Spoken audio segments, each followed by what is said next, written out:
back to another episode of the Gen Z Football Podcast. My name's Tom Hayes, and this is Ryan Schott. Ahoy. This is episode 24, almost half a year doing this in a row, non-stop. What do we got in store for today's episode? In today's episode, we'll go over the news of the week in the rundown, and then we'll go on to the main segment, I believe. And we'll be looking at some games. Hey? Might talk about some games. We'll probably talk about some games first, and then we will eventually move on to our main segment, which is going through a bunch of the big name free agents coming up in the start of the year. Pretty much predicting where we think they might end up, or where they might, or if they might stay or if they might go. Champions League's back again this week. So we'll obviously talk about that in the fixtures. So, what did you get up to this week? Not a lot yourself. I bought FIFA, and I've been grinding it, and I'm probably still gonna just keep doing that. It's my other side hustle, if you can call it that. But yeah, FIFA's good this year. Should buy it. Yeah, I'll think about it. I've only asked you about 1,000 times already. Yeah, I just don't think I've played enough. Yeah, fair enough. I never do the packs or anything. Yeah. It's just a waste of money. I've been playing Ultimate Team for once. I actually quite like it. So, get FIFA. Anyway, yeah, we'll move on to the rundown. This week on the rundown, Javier Mascherano officially retires from football after playing many games for many clubs. Obviously, his last matches were at Barcelona, or will be at Barcelona. I think it's a weird time to retire. Straight off the bat, like middle of the season. He probably wasn't getting games, so he might have been injured. I haven't really looked into it. But I get that you don't really see anyone retire end of the year. It's mainly end of the season. Or if they get an injury, like a season-ending injury, they might retire, which I don't believe I saw that being reported. But yeah, he obviously played in the Premier League with Liverpool and finished off his career at Barcelona. Many trophies. I think he won around 30-odd, 29 I think it was. But yeah, I've got a few numbers and stuff here. 649 games in a 17-year career, only scoring 2 goals. Scored 1 at Liverpool and 1 at Barcelona. Yep. As obviously he was a defensive-minded midfielder. 147 international caps for Argentina, where he scored 3 goals. So more international goals than club goals, which is quite funny. And he has many major honours. 5-time La Liga winner, 2-time Champions League winner, 2-time Super Cup winner, 2-time Club World Cup champion, 2-time Olympic gold medalist. And that is the major trophies among his 29. So yeah. I just think it was a weird time to retire. We should have probably looked into it, but yeah, he might have been injured. I'm not too sure. That makes the most sense. It's just weird to have a retiree this time of the year. But yeah, moving on. Premier League legend Ray Clements, MBE, passed away at the age of 72 on Monday, or it was announced on Monday. Yeah. He played for Liverpool and Tottenham Hotspur. Over 400 games for Liverpool and over 200 games for Tottenham Hotspur, winning several awards and trophies in his career. Yeah. More sad news just to sour the Monday that we recorded on last week. Got a couple more numbers here. Obviously, he said 72 years of age and played 953 league matches between 65 and 88. So that's alone 23 years in the competition. Playing for Scunthorpe United, Liverpool and Tottenham. Also played 61 games for the England squad. And for his major honours, he's a 5-time First Division champion. Believe they were all with Liverpool. I don't believe Tottenham won one during then. 3-time Champions League winner, again, all with Liverpool. UEFA Cup winner twice, Super Cup winner twice. Won 21 trophies among his career. As we said, he was a goalkeeper. I don't know if he said it or not. He was a goalkeeper, so probably explains why he was able to play so many games. And he was also appointed his MBE in 1987 for his service to football. Should just point out he's not actually a Premier League legend. He's an English football legend. English football legend. Before Premier League. Moving on. Yeah. On Thursday, the final four for the Nations League finals were decided.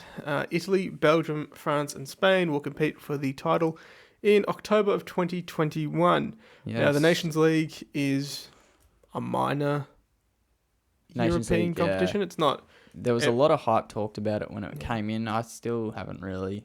It's going to be interesting whether. I suppose they'll play the Euros in July-ish. Yeah, this is very late into 2021. I think it's October 2021 this gets played. Yeah, obviously the Euros were meant to be played this year, but of course the coronavirus stopped that. The biggest qualifier was probably Spain. Yeah. Winning 6-0 against Germany, which was absolutely monumental. Germany haven't lost 6-0 since 1958. And in a competitive game ever. Yeah. Plenty of records broken that night. Yeah. I actually was meant to watch it. I woke up and then I fell back asleep. I was kind of pissed that I did that. But, by Spain winning, they topped Germany in their group, meaning all Germany had to do was draw just to go through to the finals. But yeah, we'll talk about the records or what occurred, I suppose.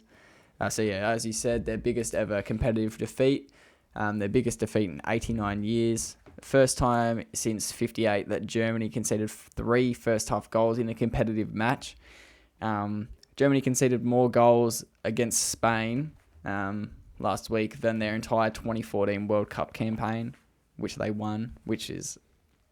I think it's quite remarkable in both sides that they only conceded 6 goals or less than 6 goals that actual year or that tournament. What else do we have? First time that Manuel Neuer's conceded 6 goals in his competitive career, which is another huge stat. He's been there for it has ages.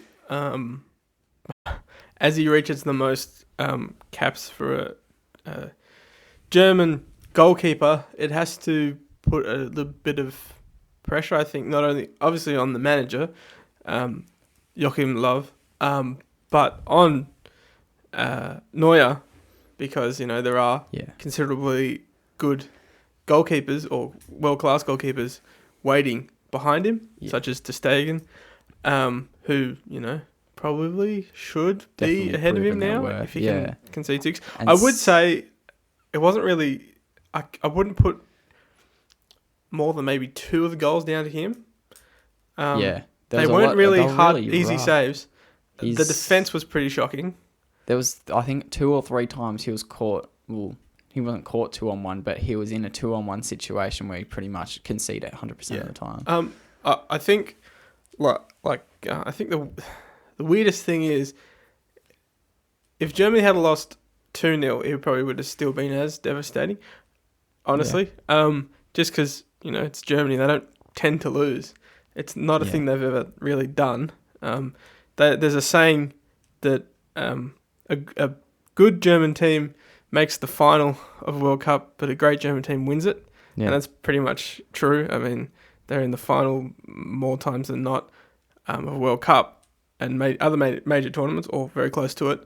And, they've won the World Cup 4 times. So, but good win for Spain. Underdogs. With that, Ferran Torres scored a hat-trick. First Spanish player to ever score a hat-trick against Germany. And the first person to score a hat-trick since Michael Owen in 2001. Like you said, with Neuer and whether he will lose his spot in the German team, we've also seen since the Lowe's come in, he's pretty much... I wouldn't say kicked out, but he's not using the mature age players that they have. You don't see Muller playing anymore. You don't see Boateng playing anymore. There's a lot of those mature age players that aren't really getting game time, so it's a real possibility. The most... I think it was more evident, maybe the World Cup. I can't remember. Obviously, Ozil. Yeah. He's not playing anymore, but there was a bit of he's retired from internet. He retired from international footy.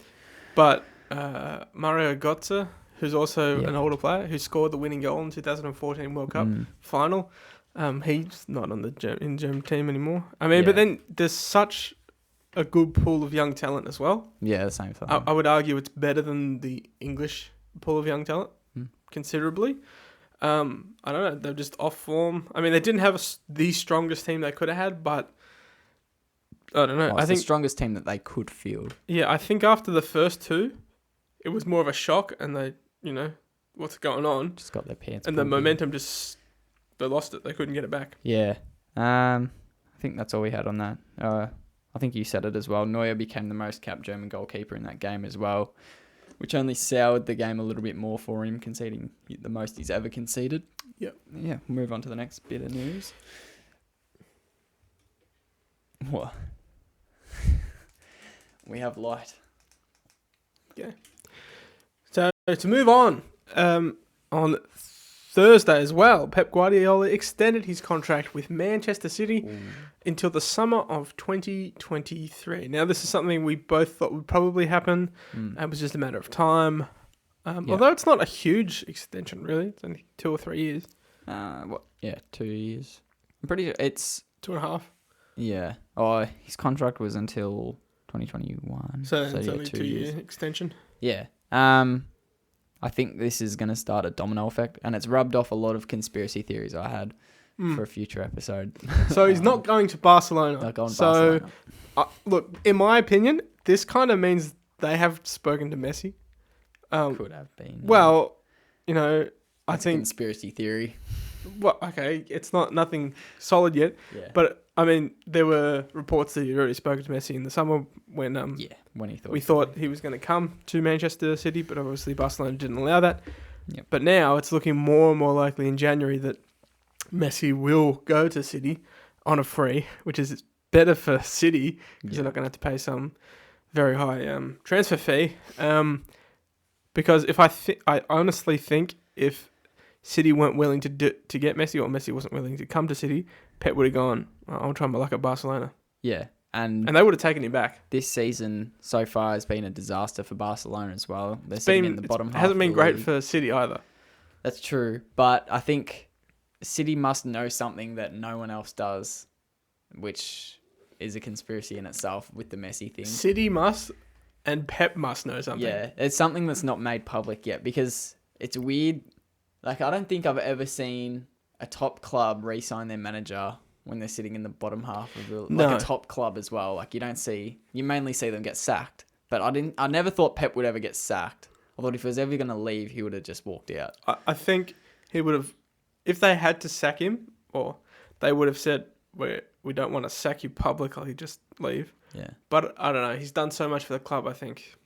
Oh, yeah. They couldn't really get rid of him. But obviously, there is something that, he feels like he can, in the space of those 2 years, extend it. Yeah. And do what he must see something in him as well at the same time. Yeah, but obviously he's made it clear he wants to win the Champions League with City. That's what he was really brought in there to do, because he's won it a few times. And so what is the only thing missing, really? Messi. Yeah. So honestly, now to win it hasn't been made, I haven't seen any public reports still about Messi and Man City. But, we have heard the links of, they're being in conversation, and I think now this does put City in the box seat to get him. Now that we know Pep's not going anywhere, Messi still wants to leave. PSG aren't really making any progress. I think Messi will go to City. Yep. But we'll get into that in our main segment. Yeah. To move on Saturday, the EFL decided to increase the number of substitutions from 3 to 5. So this is in the Championship, League 1 and League 2. Mm-hmm. Teams can name 9 substitutes, whereas the League 1 and 2 can only name 7. I don't like it, as we have discussed many times, but it obviously seems to be a consensus thing amongst the EFL, the FA and the teams. So, something that we might just have to live with now. Yeah, becoming a bit of a normality. I'm still not certain it will happen in the Premier League, but generally, if the EFL do something, they're less likely to introduce a kind of shift in a rule than the Premier League is. More conservative in reading the rules of the game than the Premier League. So Yeah. we'll just have to wait and see how this affects the Premier League. Yeah. So coming after when the announcement was made on Saturday, I think it might have even been earlier, but it was made public on Friday or Saturday for us. Premier League. Well, it was reported that 15 out of 20 Premier League clubs were also in favour of it now. Which, if it ever did come down to a vote, would obviously get through. Which means, we didn't really think it could happen during the season. It would mainly start at the start of the season, but I'm pretty sure every other top league has it now. Mm. And now the other English leagues have it. Those 5 Premier League teams as well that don't have it, that aren't in favour. I know Sheffield United's one of them. I don't know the other 4. Mm-hmm. They don't have many injuries, so I think that's the main thing behind it. Yep. Moving on Saturday, Erling Haaland beat out the likes of Alphonso Davies to win, or to be named the 2020 Golden Boy. Yes. Best name for an award. Yeah. Just some stats on why he was named the Golden Boy. In the 2020 the 2019-20 season, he provided 44 goals, 10 assists, and during 40 matches. So that's pretty impressive. 54 goals and assists in 40 matches. That's nuts. 44 goals how old is he? and 10 assists. 20 or 21? I think he's 21. Yeah. I might be wrong. Anyway, That's crazy. I was shocked just because he hadn't won anything, but Maybe when you look at trophies. the statistics, it kind of makes sense. Trophies mustn't be relevant No. for this one. I mean, to be fair, Alphonso Davies didn't play many matches, so that's another thing. Yeah, and he's also injured. He's been injured for the last month or 2 as well. Yeah. With that, who did we did an episode probably a month or 2 ago, predicting our Golden Boy winners for this season. None of us got it right because we both picked Davies. I think we both picked. I picked Haaland Haaland second. I think. I picked him 3rd or 2nd. I don't think it was the same as you. No, I put Sancho 3rd. Yeah, I think I might. I can't remember. I don't know. No, it doesn't matter. Anyway, But good thing to him. And just to wrap up the rundown, just it's honourable mention. It's better news. On the weekend, Harry Kane reached the top 10 all-time England goal scorers. He's currently sat at number 6. He'll only go higher with 32 goals after 50 caps for England. Obviously, the England captain is still behind the likes of Michael Owen, Jimmy Greaves, Gary Lineker, Bobby Charlton, and the top Wayne Rooney with 53 goals. So that's only 21 goals. Away. He's 27. I can see him playing at least another 50, as long as he doesn't get injured. Yeah. But I can see him going top. As well. He's got at least another good 5 years in him. Yeah, and he's been probably, in terms of strikers, he's probably been one of the best strikers this season in the Premier League as well. Yeah. And assisters. Yeah. So that's a thing. Anyway, that was the rundown. So during the week, we only had Premier League matches to watch out for. There was only 8 for match week 9. There's still another 2 to be played tonight for us at the time of recording this. So we'll go through the 8 games that we were watching, and we'll go through our tips as well and talk about anything that may have came up during the week at the same time. So first game of the week was on Saturday night, I believe. Newcastle 0, Chelsea 2. Yes, Chelsea go 9 games undefeated in all competitions. I think we've only conceded once or twice in the space of those 9 matches, which is pretty impressive. Yeah. Obviously, with Edouard Mendy at the in between the sticks, that's pretty impressive. He gets another clean sheet. I predicted a 4-0 to Chelsea. Yep. So you get 1 point there.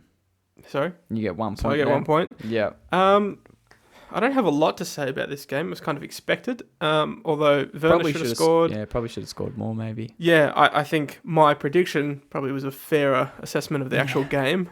But yeah, good, clean win. Yes. Another 3 points for Chelsea. And 3 points for me as well, because I predicted 2-0. Yeah. Next game up, we had Aston Villa 1, Brighton and Hove Albion 2. Wow. What did you predict first for this one? I predicted a 3-1 to Villa. Yeah, I did 2-1 Villa as well, so we both got wrong. This was a bit of a shock. Obviously at Villa Park. You know, they were so good. They were doing so well. They still are. Oh yeah, it's a little win hiccup. puts them in the top 5. But Brighton, that's a bit weird. I mean, it wasn't a huge defeat. Yeah, I was shocked when I woke up to it. That's for sure. I think looking at some of it, you can say that Brighton were a bit lucky. Perhaps, yeah. I think, but I mean, did they have Brighton also had a red card? I believe. Brighton got red carded. Yeah. So yeah, not much else to talk on that one. Not much else to say. Next match, probably another significant game. Tottenham 2, Manchester City 0. Yes, I predicted a 2-1. So you actually got a point there. Yeah. I did a draw, so I don't get anything. A 1-1 draw. I don't know why. I thought Spurs have been on. Obviously, Spurs go top of the league at the moment, and they've been on a bit of a good run this year.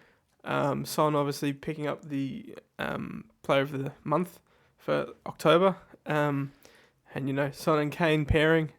Bale back in the side.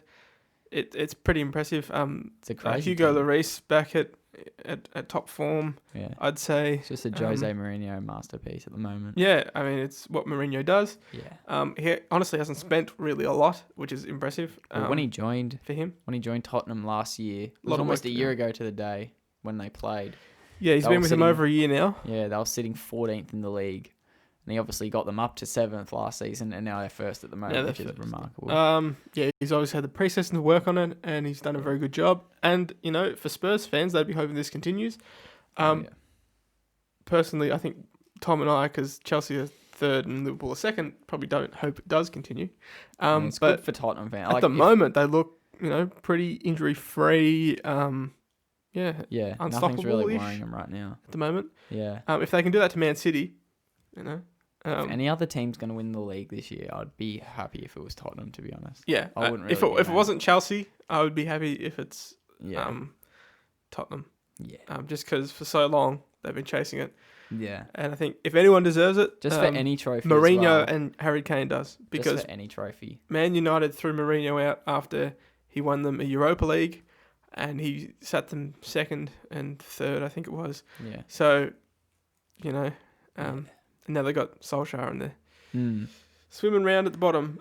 Anyway, to move on. On the other side of Manchester, we had Manchester United 1, West Brom 0. Now, this one, what did you predict firstly? I predicted a draw, and so I wasn't far off. What else did you predict with this one? I predicted that Solskjaer would be sacked if they drew or if they lost. So that didn't happen. So there was not really any... They almost honestly, if I'm being brutally honest, it's almost enough to warrant a sacking. Almost. You need to win convincingly. I mean, they almost drew because the penalty by Fernandes, that had to be retaken and was a bit of an iffy penalty. Yeah. I hope no Man United supporters, they can see that. But Michael Owen said something. He said on Optus Sport on the coverage, he said that he'll, in referring to Fernandes, end up top scorer in the Premier League just from penalties alone. It sounds ridiculous, but every game is a penalty after penalty. So, to me, that doesn't sound like he's praising Fernandes or Manchester United at their style of play. It's saying that they can only score by penalties. And this is something I've been saying a lot. Obviously, Fernandes has done a lot better the start of the season in terms of penalties to in-play goals. Yeah, he's been able to score in play, yeah. But, I mean, he's their penalty taker. I accept that. Yeah. But when you're a side and you get penalties in every match, it looks like you're fishing for them. Yeah. It's not clean football. It's not what you want to see. It's honestly not helping the team. It's not helping Solskjaer's job. I think they were very lucky to win that game. Yeah, especially because they won only because of that solitary goal. That's what brings up the question marks. Like if they hadn't have received the penalty. Yeah. Again, the penalty was because of the handball rule in the box that no one likes and no one thinks they should be given. But that's the rule, and they've been consistent with it so far. So that's the only thing I can like about it. In my opinion, they're just waiting for a loss. When Ollie loses another game, that's a good enough excuse. Chuck it out. It won't fix the problem. Ollie is not the problem, in my opinion. Yeah. He's not the right manager, but he's not a bad manager. I don't know There's a if I could whole check him bunch out. of issues that we could spend a whole podcast going through. Yeah. We might even do that. When he If you like leaves, to. I think we will. Yeah. If he leaves. If he leaves, we'll go through all the problems they have, because there's a lot, and they just seem to be papering over the cracks. Anyway, I think we've talked a bit too much about this. Moving on Yeah. to the next game, we had Fulham taking on Everton, Yep. and Everton won. They back in their winning ways. Yep. Carlo Ancelotti back winning again, with 2-0. I predicted 3-2 to Everton, so they did better in terms of they didn't concede. No, you got that the other way around. You predicted 2-0. And they won 3-2. Yes, sorry. I was like, what is going on? No, yeah, Nah, yep. I'm reading my notes wrong. We both did 2-0. We both predicted 2-0. So we both get a point. But yeah, freaking hell. Everton. It was there's 3 goals scored in that first half. Calvert-Lewin scoring both again, still on fire. I think he's still top scorer of the Prem. I believe so, yeah. Yeah. But I think as much as their strengths were shown during this game, their weaknesses were also shown. Conceding 2 goals to Fulham, it's a bit average, isn't it? It's not what you want, No. but 3 points is 3 points. Yeah. Obviously, they've got some things they need to work on, as all teams do. But yeah, it was sad to see them drop off a bit, but now they're getting back up. Oh, it wasn't sad. Well, that from a wasn't sad. neutral point of view, it was sad. Anyway, to move on. Yes, we had Sheffield 0 again, and West Ham United 1. Fulham, West Ham, same thing. Yeah, same thing. Um, Sheffield failing to score again. yeah. Well, I don't know how many times they've done that this season, but hasn't been a good season so far Yeah. in terms of goal scoring. The odd thing is, I think West Ham have a bit of an advantage in this season, in that they're used to playing in empty stadiums anyway. So I was going to say that about Man City. So they can score. I think West Ham last season wouldn't have been able to win this game. Yeah. They have the ability this season to finish off teams that they should win. They should beat against. Yeah. But Sheffield should have won. If this was Sheffield- last season, Sheffield were doing a lot better. Yeah, Sheffield last season, 100% better than this team. But in terms of the game and the what's on stake for the game, like if they had lost points, that puts them back in relegation talks, but a win now, I think it's a sign that they're going in a better place rather than going down. They're stabilising, I'd say Yeah. that. To move on. Yep, second last game from last night, we had Leeds 0, Arsenal 0. Bit of a nothing. Yeah, I mean, if you're an Arsenal supporter, I don't think you'd be too happy. If you're a Leeds supporter, you'd be going, I'll take that. Yeah, Arsenal, for some reason, I feel like I've only read good things about them when really they're 11th in the league and they haven't. Yeah, everyone really, was talking them up because they played Fulham in their first match, and What they do? They won their first 2 games of the league, and they did all right. It's just they're doing an Arsenal at the moment. It's just they feel like they're still missing something. Party, he's only played 1 game. I think he's out with the thigh injury at the moment. So that's pretty much the same team that they came into the season with. Yeah. Leeds obviously started off the season well. But yeah, I think again with Arsenal though, it only shows their strengths and their weaknesses. Their weakness is that they're failing to find an attacking, an attacking. Oh, it's going to come back though. Can't think of the word. But yeah, but their strength at the moment is they rarely concede, which is, I think it's a good thing. I think they're signing Gabriel. He's at the moment he's one of the best Premier League centre backs so far this season. So if they don't play David Luiz, it's pretty hard to concede. Yeah. What did you tip for that one anyway? I tipped a 2-1 to Leeds. Yeah. So, Well, I actually got a point there. I did 2-2 draw, so I got a point. Completely forgot about this one. But last game, very happy boy here. You were very nervous about this game, I'd say. Yep, very nervous. Seems like Leicester didn't show up to this game. Yeah, they didn't. Liverpool 3, Leicester City 0 at Anfield. With half of Liverpool's team out on injury. Yeah, so they obviously know Van Dijk. Gomez was injured on international duty. Alexander-Arnold was injured just before international duty. Mo Salah has COVID. Yeah, Salah has COVID. Henderson... He tested again positive. No, he tested negative overnight. Oh, well. So that's a good thing. But that's right. He's currently isolating, so... Yep. Henderson also was out. So, yeah, Liverpool were playing Milner at right back, and they were playing Fabinho again at centre back. And I don't know what it was. Like, I don't want to seem biased, but I watched this game, tried not to be biased. Leicester weren't able to play the game on their own terms at all. Liverpool still managed... I don't know if it was because of the home factor or anything, but Liverpool still managed to hold possession like they do, take their chances like they do. Doesn't matter who they've got on the team sheet. They just managed to do the exact same thing. And I thought about it from like last season, Van Dijk in the squad or not. They looked like the exact same side. Yeah. Which I think is a good sign. And maybe it's gotten rid of some of the nerves from my head, but I feel like I'm still nervous about the Atalanta game coming up. Yeah, that remains to be seen. Yeah, but I think that was all the matches. Oh, 1 point I had for this one as well. Diogo Jota, talked about it, I love this guy.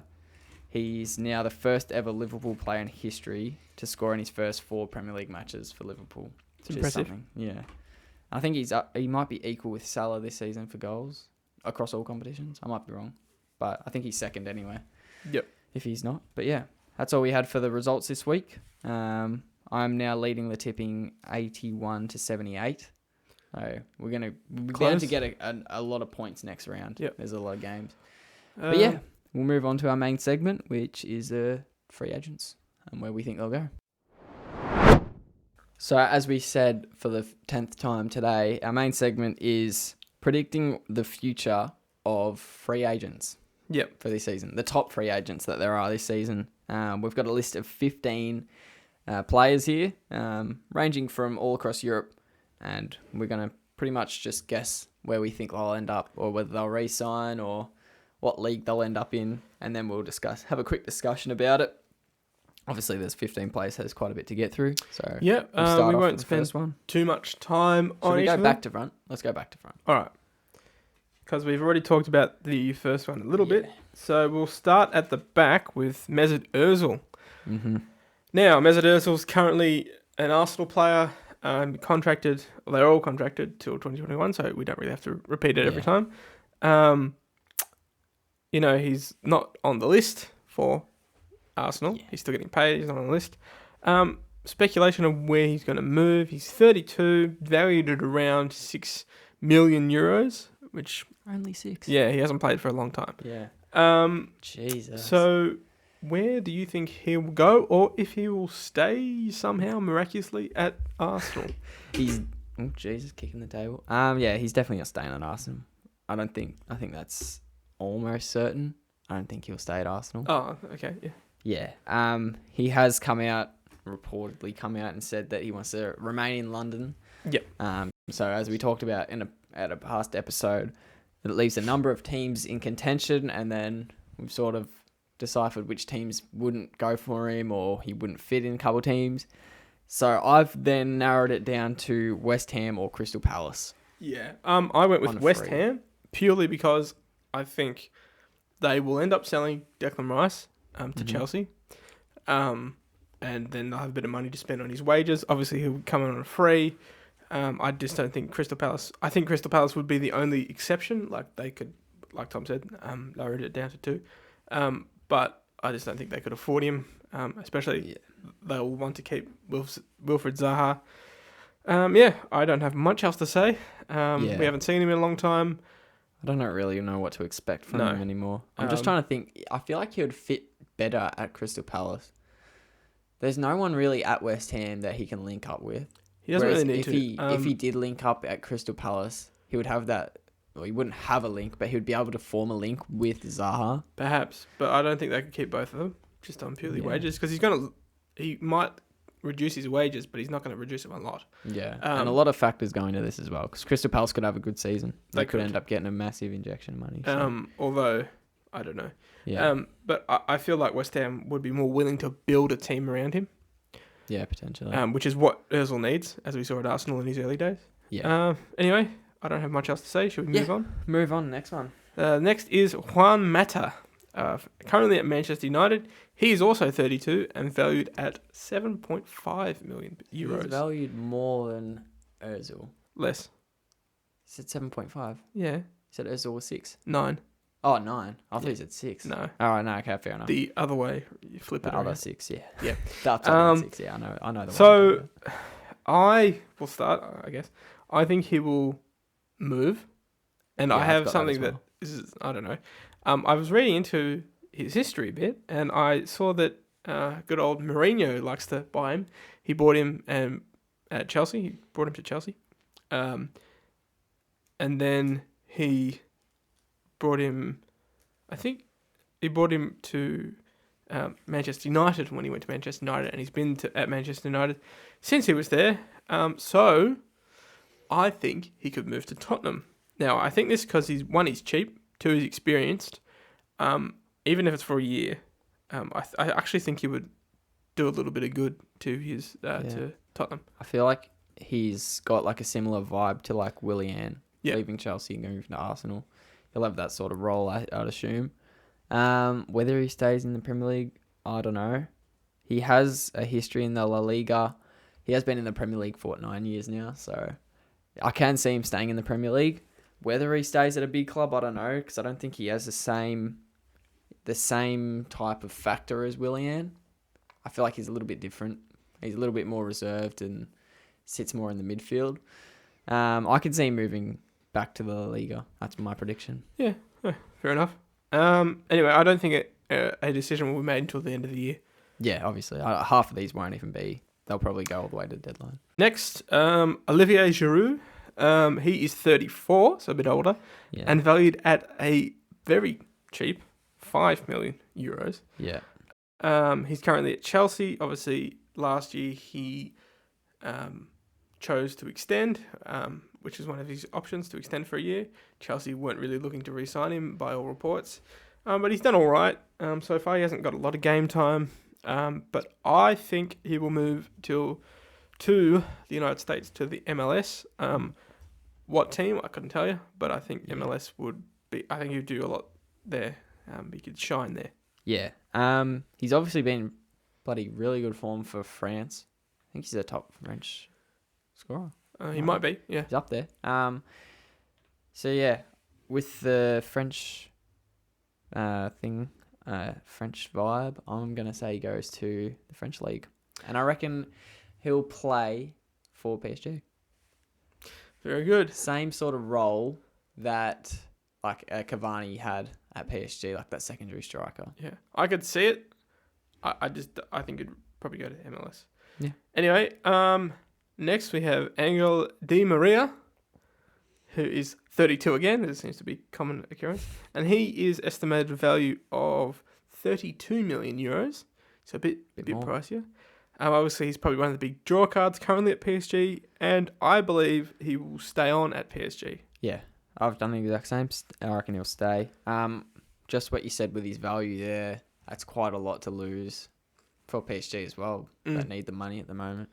So even if they were able to re-sign him for 12 months, 2 years, and then maybe sell him, probably won't be for 30 mil. Probably, I'd say low teens, high teens. But yeah, I think he'll stay on at PSG. He's one of their starters this season, with Mbappe and Neymar. So they've all had a great link formed. Spilling water on yourself there. Yeah. But yeah, I think he'll re-sign. And I think there's also been reports saying PSG are trying to re-sign Mbappe, Neymar, and Di Maria. Yeah, and I wouldn't be surprised if that happened in early 2021. Yeah. Next, we have Jorginho Wijnaldum. Yes. Now, he's 29, valued a bit more than Di Maria at 40 million euros. Yeah. He's currently at Liverpool. I think he will re-sign with Liverpool.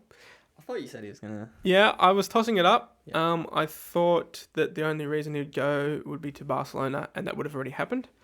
Yeah. But yeah, I don't think it will be a long contract. It might be 1 or 2 years. I can't see it. Yeah, I can see him signing a 2-year. But yeah, I think half the thing with these Dutch players that were linked to Barcelona is because of Koeman. And I don't know if he'll be there they're sitting a little bit. I very highly doubt he won't be there. Not because where Barcelona are, just because they'll get a new president in, and that means they'll get a new manager in. Yeah, and I don't see him I can see him re-signing with Liverpool. And Liverpool probably wanting him still if he's worth around 40 mil. Probably wouldn't sell for that much, but that money would come handy one day.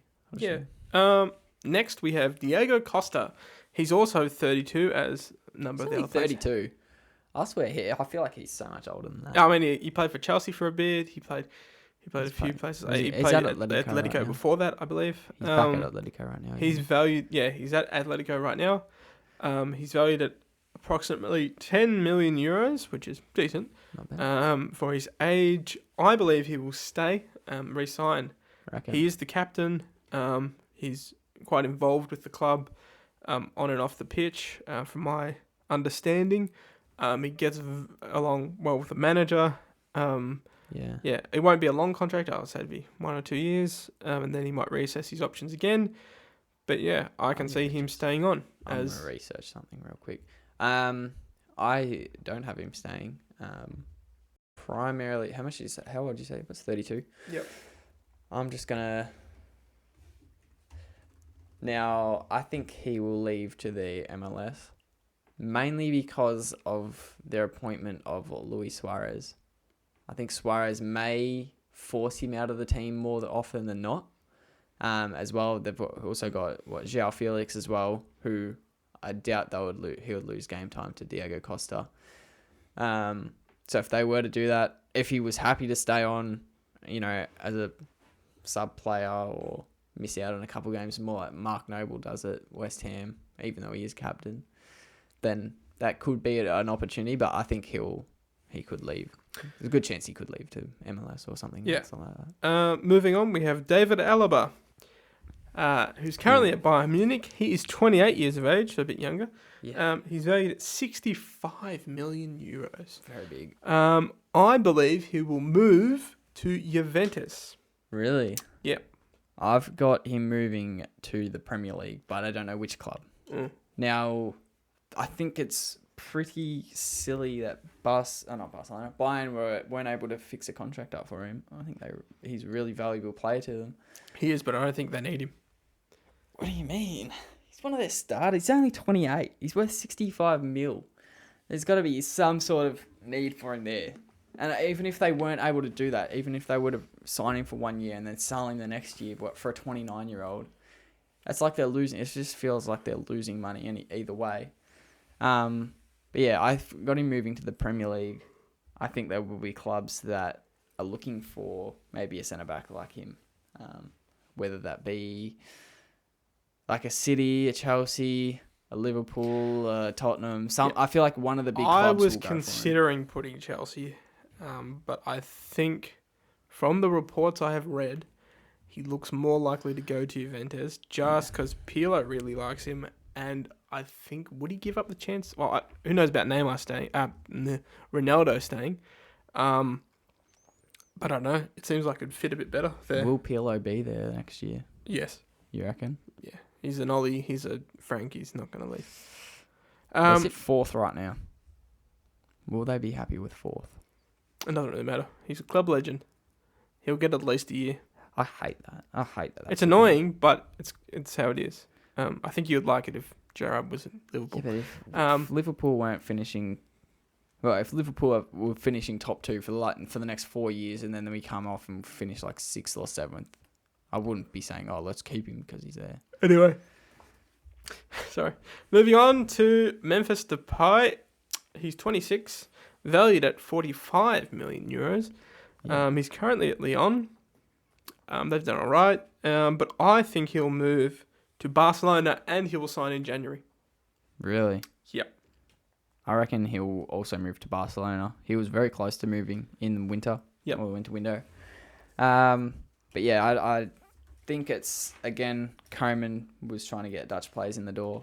But I think Depay was more, he was pretty, keen on moving there. He wasn't just because of Koeman being there. And especially if we'll talk about Messi a bit later, but if he goes, could just slot straight into that attack. And he's Yeah. only 26 as And well. it's not a player a new management would get rid of. Yeah, he's very good player. And yeah, I think So we agree on that. him in that attack, Griezmann, him, Ansu Fati, De Jong. big team. That could be a potential Champions League team. Well, yeah. Hopefully to see Barcelona back in their winning ways. Yep. Moving on, we have Luka Modric. This is weird. Yeah, a little bit. He's 35, so Yeah. he's the oldest so far on our list. He's valued at 10 million euros for Real Madrid. Obviously, former Ballon d'Or winner. I believe he'll move to the MLS. I think Tom thinks he won't. Yeah, I've sort of I don't really know. I haven't heard anything from anywhere saying where he's going to go or if he'll re-sign. But I don't know. Real Madrid, if they were to re-sign a 35-year-old, would that be in their best interest? No, and I don't think they will. But yeah, just looking at his club history and his age, considering he could go to the MLS, he could go, to one of those, like China even. I reckon he'll go back to one of the clubs he started off with at Croatia in Dinamo Zagreb. Just Very a prediction. Next we have Jerome Boateng, 32 and valued at about 12 million euros. He is German and at Bayern Munich. Obviously he won World Cup. He's won several, many trophies, I should say, at Bayern Munich. They're, I think, by all reports, looking to move him on. And he's indicated he'd like to move to London or the Premier League. Yeah. And of those clubs, I think he fits best at Arsenal, and I think Arsenal would be happy to have him. I don't think he'll sign until the end of the season, though. But yeah, I think Arsenal. Yeah, I've also got Arsenal at the end of the season. I don't think he would move to Tottenham or Chelsea. They're a bit too high for him. I think he would fit perfectly at Arsenal. Yeah, I don't think Tottenham or Chelsea would take the risk. No. But yeah, Arsenal, I think if they were to get him, they may even consider David Luiz's future there, whether they move him on I at think the they same already time. have. Well, they signed him on for bloody 2 No, more I think years he after extended last his season. contract though. Sorry? I don't think that was. I think that was a David Luiz move, as in they kind of forced him to. Yeah.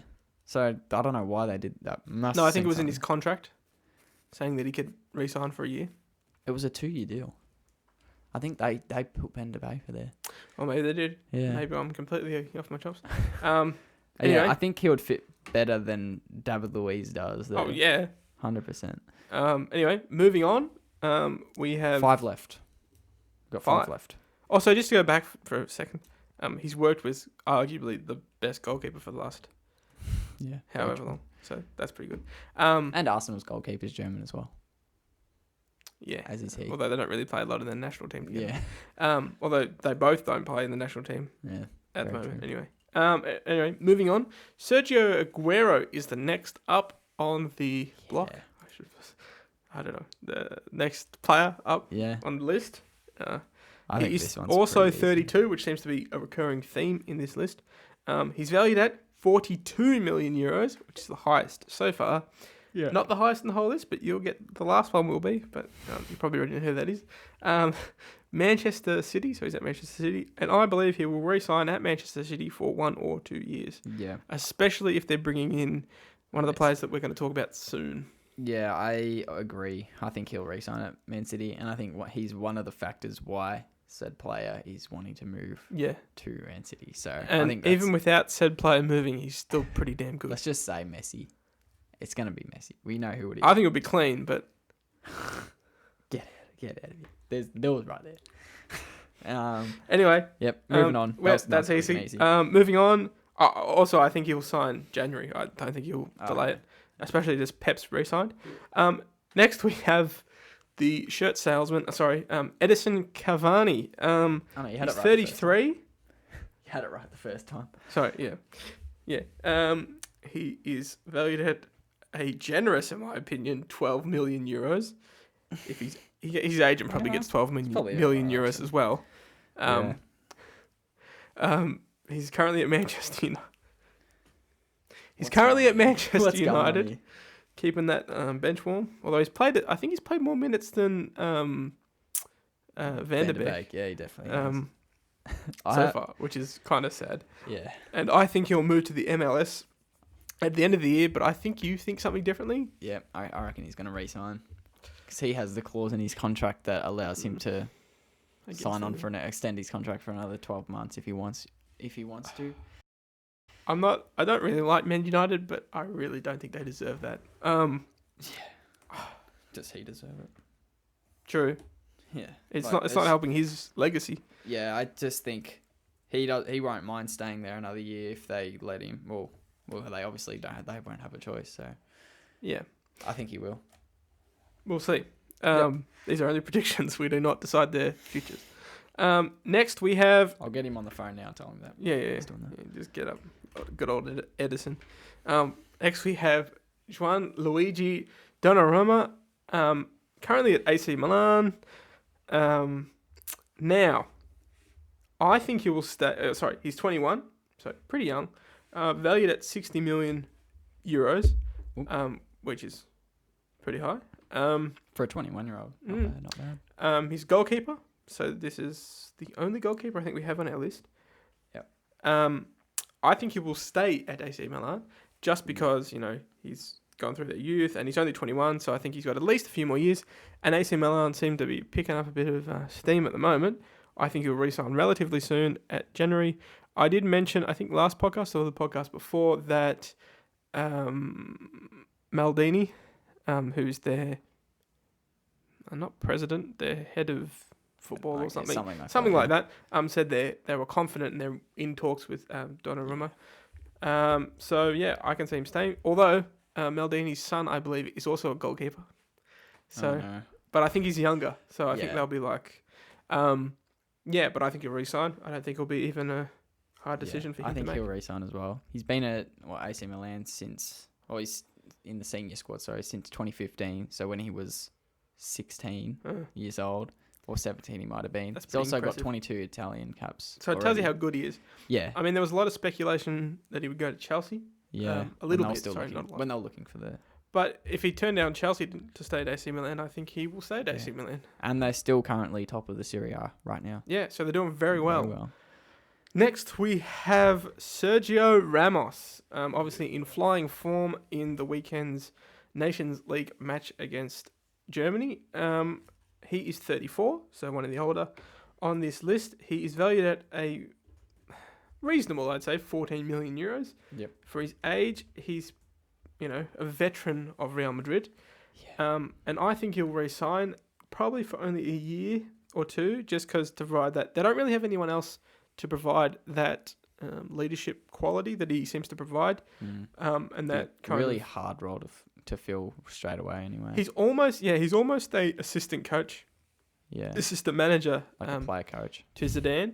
Yeah. In some ways. He's a bit of a gel between Zidane and the rest of the team by my, understanding. He's club legend. I don't think they'll get rid of him. I think they'll wait for him to go. Yeah, you can if you want. When he goes, he goes. I think he'll end his career there. So really, well, he's 34. I reckon he could sign a 2-year contract. That brings to 36. Then he retires. Retires or semi-retired. Goes and does something else. I don't know. I feel like he's one of those players that I can definitely see moving to the MLS, and he has been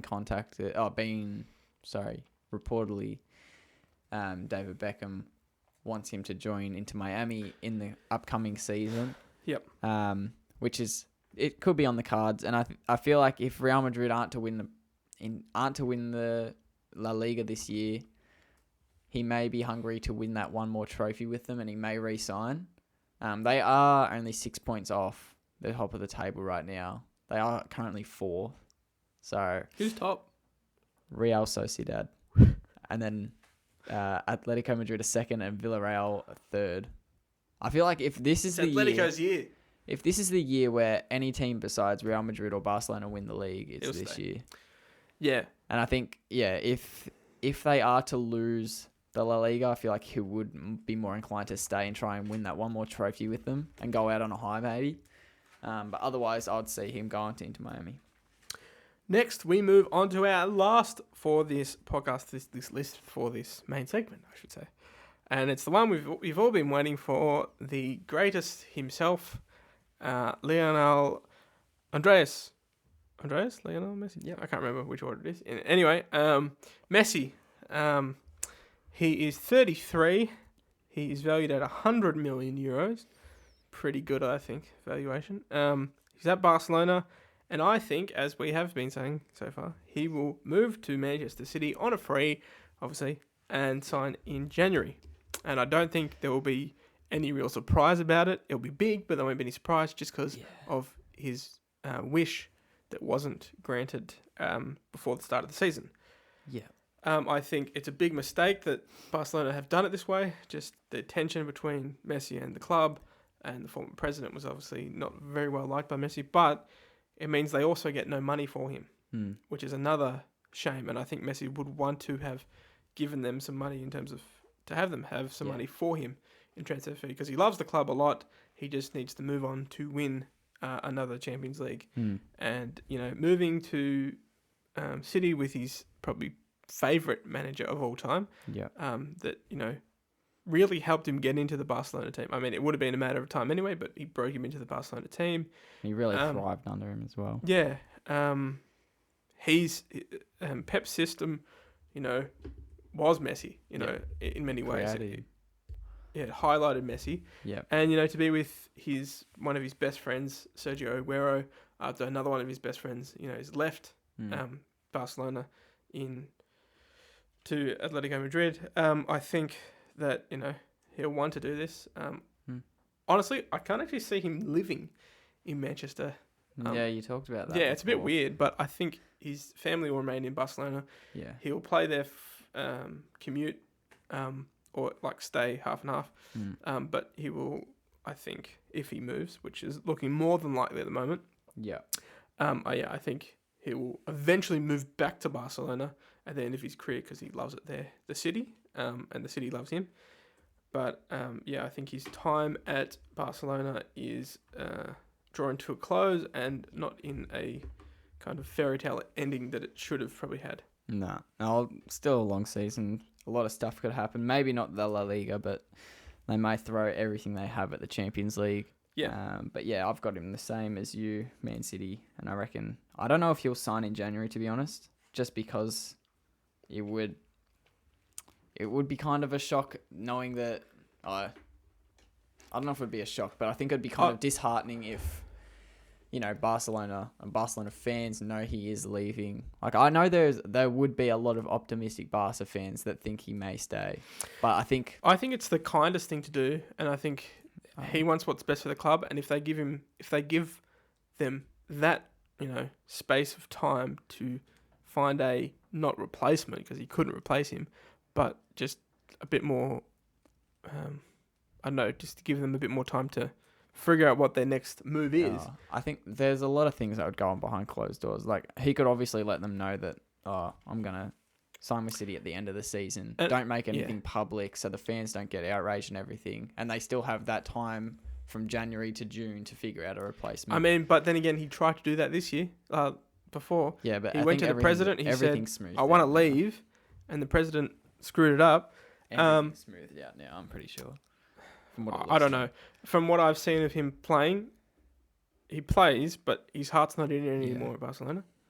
He's just lost it. He's just not, if they did that to him, and that's got to stick with you. Anyway.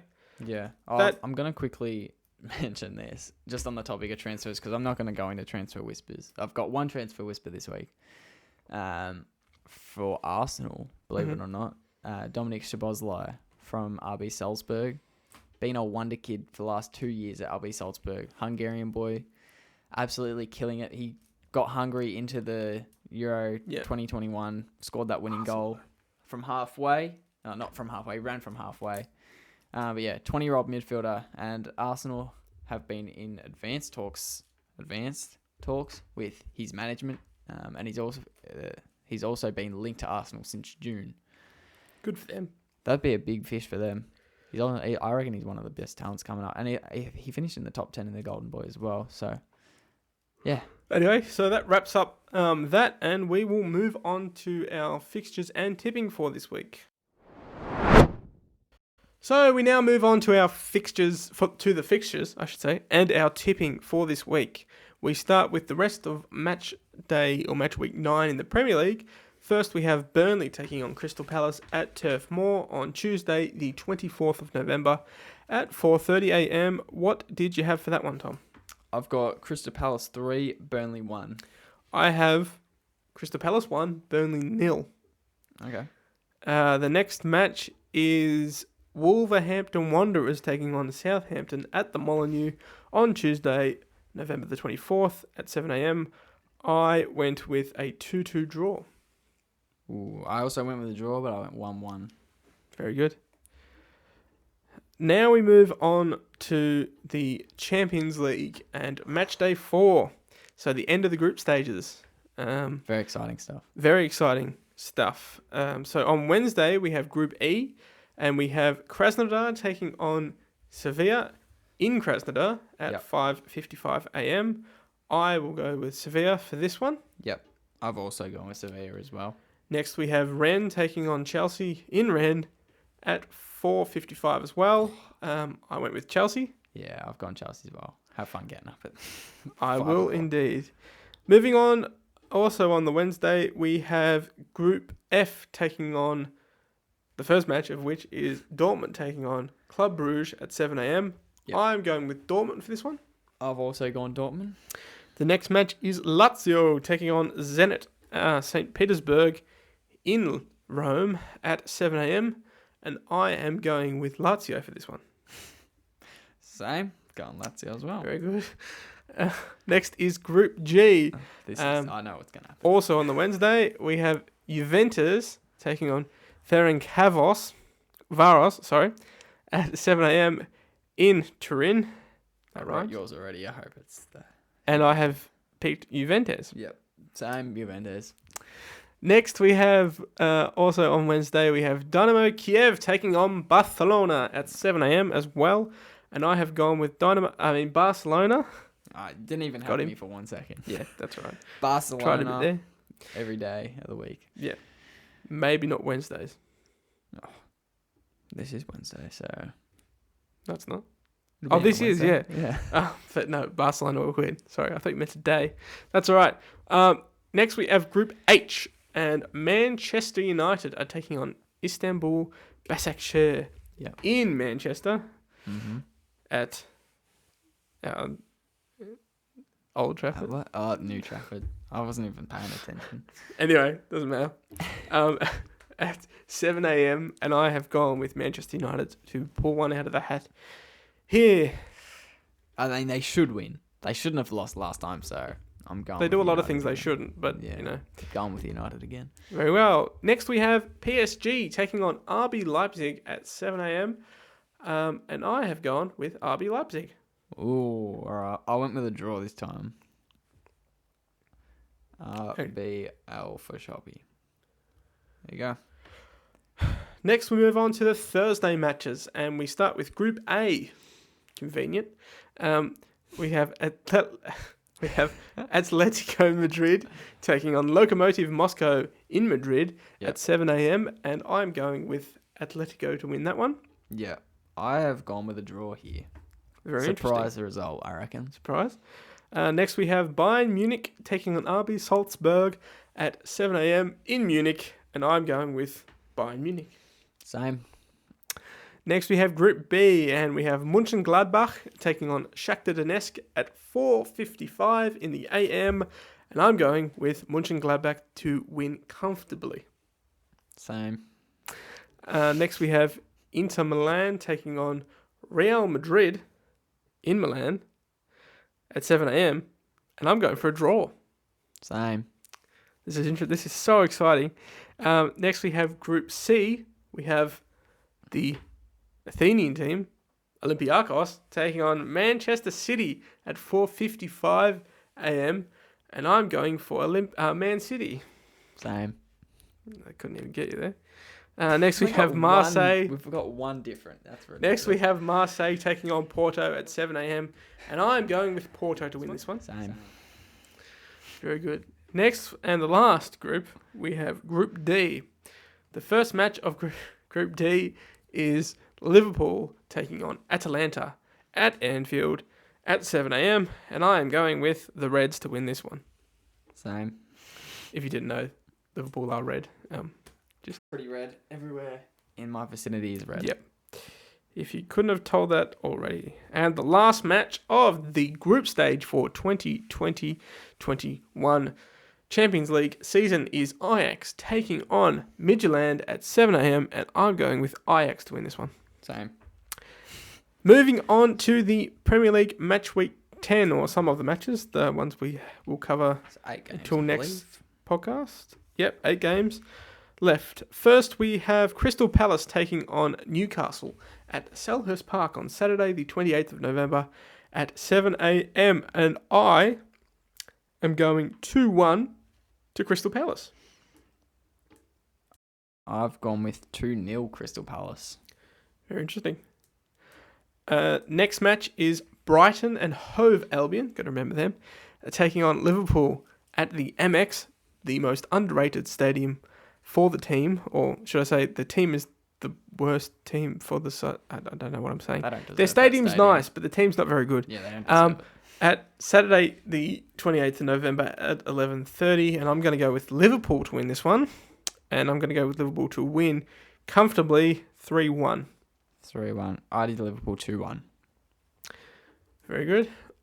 Next, we have Manchester City taking on Burnley at the Etihad on Sunday, November the 29th, I should say, at 2 a.m. So an early one if you're a Manchester City supporter in Australia.